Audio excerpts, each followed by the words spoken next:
ಮತ್ತಾಯ 28ನೇ ಅಧ್ಯಾಯ 19ನೆಯ ವಾಕ್ಯ.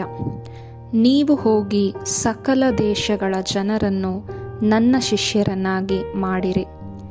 ಇದು ದೇವರು ಎಲ್ಲ ಮನುಷ್ಯರಿಗೂ ಕೊಟ್ಟಂತಹ ಒಂದು ಜವಾಬ್ದಾರಿಯಾಗಿದೆ.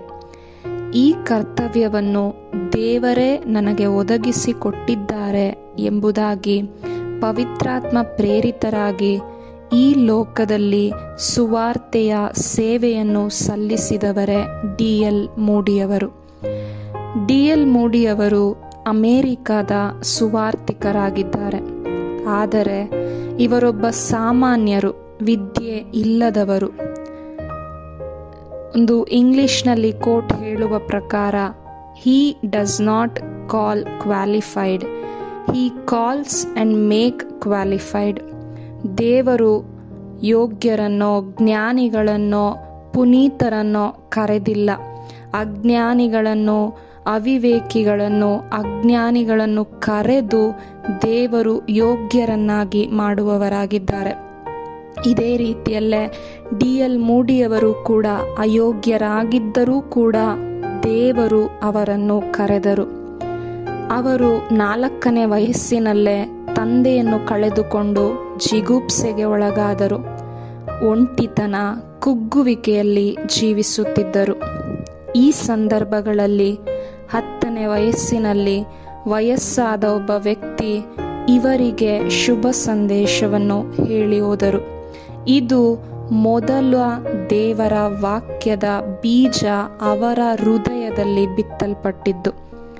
ಇವರು ಪ್ರತಿ ಭಾನುವಾರ ಪೂಜೆಗೆ ದೇವಾಲಯಕ್ಕೆ ಹೋಗುತ್ತಿದ್ದರು.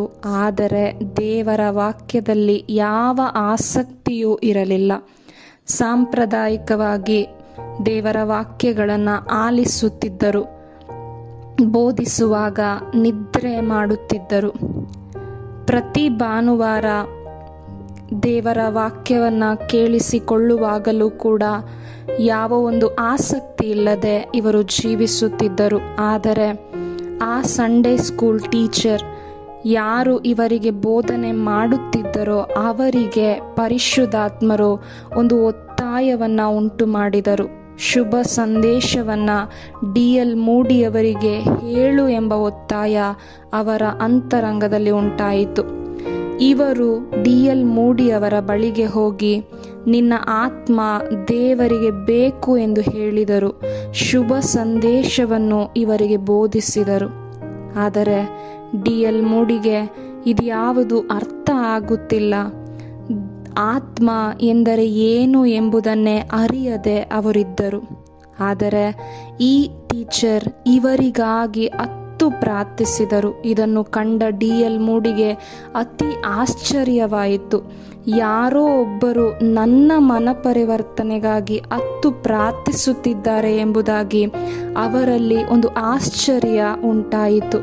ಅಂದಿನಿಂದ ಆ ಟೀಚರ್ ಇವನಿಗಾಗಿ, ಈ ಡಿ.ಎಲ್. ಮೂಡಿಯವರ ಬದಲಾವಣೆಗಾಗಿ, ರಕ್ಷಣೆಗಾಗಿ ಪ್ರತಿದಿನ ಪ್ರಾರ್ಥನೆ ಮಾಡಲು ಪ್ರಾರಂಭಿಸಿದರು. ಆ ಸಂದರ್ಭದಲ್ಲಿ ದೇವರ ಕೃಪೆಯಿಂದ ಪವಿತ್ರಾತ್ಮರ ಶಕ್ತಿ ಡಿ.ಎಲ್. ಮೂಡಿಯವರ ಅಂತರಂಗದಲ್ಲಿ ಕಾರ್ಯ ಮಾಡಿ ಇವರು ರಕ್ಷಣೆಗೆ ಬಂದರು. ಎಲ್ಲವೂ ಹೊಸದಾಗಿ ಮಾರ್ಪಟ್ಟಿತು. ದೇವರ ಸ್ವರ ಡಿ.ಎಲ್. ಮೂಡಿಯವರಿಗೆ ಕೇಳಿಸಿತು. ನಾನು ನಿನ್ನ ಬಗ್ಗೆ ಒಂದು ದೊಡ್ಡ ಯೋಜನೆ ಇಟ್ಟಿದ್ದೇನೆ ಎಂದು ದೇವರು ಅವರೊಂದಿಗೆ ಮಾತನಾಡಲು ಪ್ರಾರಂಭಿಸಿದರು. ಆಗ ಡಿ.ಎಲ್. ಮೂಡಿಯವರಲ್ಲಿ ಒಂದು ದೊಡ್ಡ ಬದಲಾವಣೆ, ಮಾನಸಾಂತರ ಉಂಟಾಯಿತು. ಒಂದು ಆತ್ಮ ಭಾರ ಅವರಲ್ಲಿ ಉಂಟಾಯಿತು. ಒಂದು ಮನೆಯನ್ನು ಬಾಡಿಗೆಗೆ ತೆಗೆದುಕೊಂಡು ಬೀದಿಗಳಿಗೆ ಹೋಗಿ ಸ್ಲಮ್ ಜನರನ್ನು, ಯಾವ ಜನರನ್ನು ಲೋಕ ಬೇಡ ಎಂಬುದಾಗಿ ತ್ಯಜಿಸಿ ಅವರನ್ನು ದೂರ ತಳ್ಳಿದ್ದರೋ ಅವರನ್ನು ಕರೆದು ಶುಭ ಸಂದೇಶವನ್ನು ಬೋಧಿಸುತ್ತಿದ್ದರು. ವ್ಯಭಿಚಾರಿಗಳನ್ನು, ಅನಾಥ ಮಕ್ಕಳಿಗೆ, ಇವರಿಗೆ ಶುಭ ಸಂದೇಶವನ್ನು ಹೇಳಿಕೊಡುತ್ತಿದ್ದರು. ಇದೇ ರೀತಿ ವಿಶ್ವಾಸಿಗಳ ಸಂಖ್ಯೆ ಬೆಳೆಯತೊಡಗಿತು. ದೇವರಾತ್ಮರು ಈ ಬಲಹೀನ, ಈ ಒಂದು ಅಜ್ಞಾನಿಯ ಇವರ ಮುಖಾಂತರ ಅನೇಕ ಅದ್ಭುತ ಕಾರ್ಯಗಳನ್ನು, ಸೇವೆಯ ಕಾರ್ಯಗಳನ್ನು, ಶುಭ ಸಂದೇಶದ ಕಾರ್ಯವನ್ನು ಎಲ್ಲ ಕಡೆಗಳಲ್ಲೂ ಪ್ರಚಾರ ಮಾಡುತ್ತಿದ್ದರು. ದೇವರಾತ್ಮರೇ ಈ ಸೇವೆಯನ್ನು ನಡೆಸುತ್ತಿದ್ದರು. ಇದನ್ನು ಕಂಡಂತಹ ಬೇರೆ ಜನರು ಈ ಸೇವೆ ಮಾಡಬಹುದರ ಬದಲು ಬೇರೆ ಸೇವೆ ಮಾಡಬಹುದಲ್ಲ ಎಂದು ಇವರನ್ನು ಹೀಯಾಳಿಸುತ್ತಿದ್ದರು.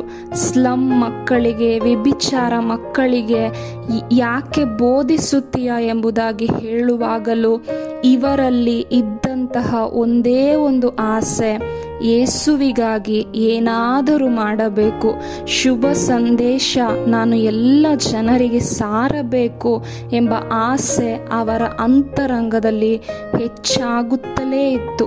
ಇಷ್ಟೆಲ್ಲ ಇವರು ಸೇವೆ ಮಾಡುತ್ತಿದ್ದರೂ ಕೂಡ ಇವರ ಆತ್ಮದಲ್ಲಿ ಒಂದು ತೃಪ್ತಿ ಇರಲಿಲ್ಲ.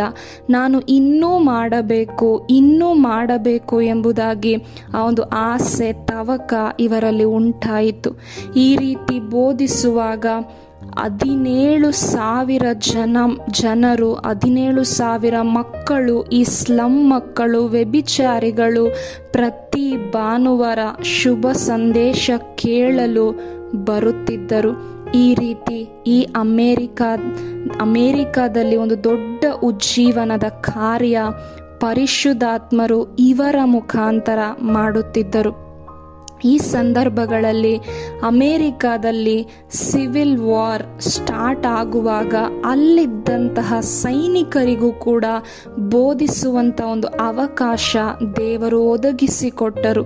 ಆ ಸೈನಿಕರಿಗೆ ದೇವರ ಪ್ರೀತಿಯ ಅನುಭವವನ್ನು D.L. ಮೂಡಿಯವರು ಕೊಟ್ಟರು. ಆತ್ಮಭಾರದಿಂದ ಇವರು ಪ್ರತಿಯೊಬ್ಬೊಬ್ಬರಿಗೂ ಇದೇ ದಿನ ಕೊನೆ ಎಂಬುದಾಗಿ ನೆನೆಸಿ, today is the day for salvation, ಈ ದಿನವೇ ರಕ್ಷಣೆಯ ದಿನವಾಗಿದೆ ಎಂದು ಬೋಧಿಸುತ್ತಿದ್ದರು.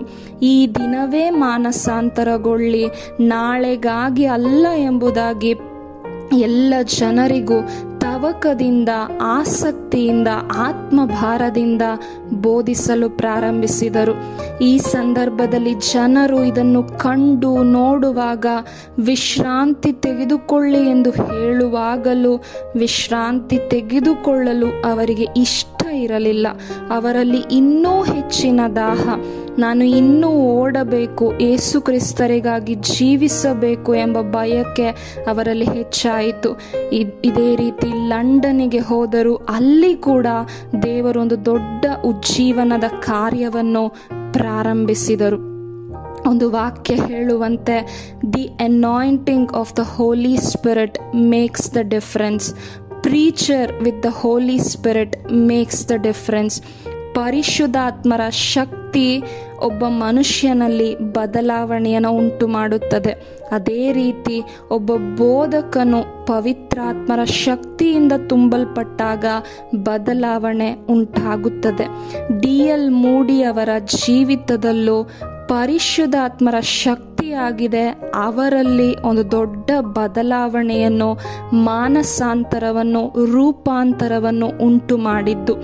D.L. ಮೂಡಿಯವರು ಪವಿತ್ರಾತ್ಮರ ಶಕ್ತಿಯಿಂದ ತುಂಬಲ್ಪಟ್ಟು ಬೋಧಿಸುವಾಗ, ಶುಭ ಸಂದೇಶವನ್ನು ಸಾರುವಾಗ ಅಲ್ಲಿದ್ದಂತಹ ಜನರಲ್ಲೂ, ಆ ಒಂದು ಅಮೇರಿಕಾದಲ್ಲೂ, ಲಂಡನ್ನಲ್ಲೂ, ಎಲ್ಲ ವ್ಯಭಿಚಾರಿಗಳಲ್ಲೂ, ಅನಾಥರಲ್ಲೂ, ಅಜ್ಞಾನಿಗಳಲ್ಲೂ, ಸ್ಲಂ ಜನರಲ್ಲೂ ಒಂದು ದೊಡ್ಡ ಬದಲಾವಣೆ, ಉಜ್ಜೀವನ ಉಂಟಾಗಲು ಸಾಧ್ಯವಾಯಿತು.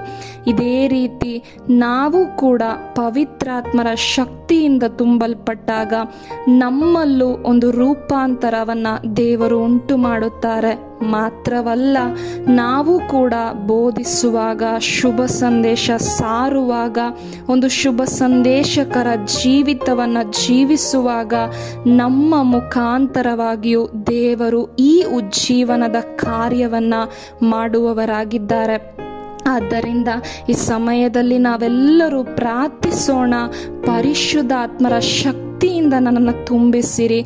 ಈ ಆತ್ಮ ಭಾರವನ್ನು ನನ್ನಲ್ಲಿ ಉಂಟು ಮಾಡಿ ಅಪ್ಪ, ನಾನು ಕೂಡ ನಿಮಗಾಗಿ ಜೀವಿಸಬೇಕು, ಈ ರೀತಿ ನಿಮ್ಮ ಸೇವೆ ಮಾಡಬೇಕು, ನನ್ನ ಶಿಷ್ಯರನ್ನಾಗಿ ಮಾಡಿ ಎಂಬುದಾಗಿ ಹೇಳಿದ ಈ ವಾಕ್ಯದ ಪ್ರಕಾರ ಅನೇಕ ಜನರನ್ನು ನಿಮ್ಮ ಶಿಷ್ಯರನ್ನಾಗಿ ಮಾಡಲು ನನ್ನ ಶಕ್ತಿಯಿಂದ ಆಗದು. ದೇವ, ನಿಮ್ಮ ಶಕ್ತಿಯಿಂದ ತುಂಬಿಸಿರಿ ಎಂದು ಯೇಸುವೆ ನಿಮ್ಮ ನಾಮದಲ್ಲಿ ನಾವು ಪ್ರಾರ್ಥಿಸುತ್ತಿದ್ದೇವೆ ಅಪ್ಪ.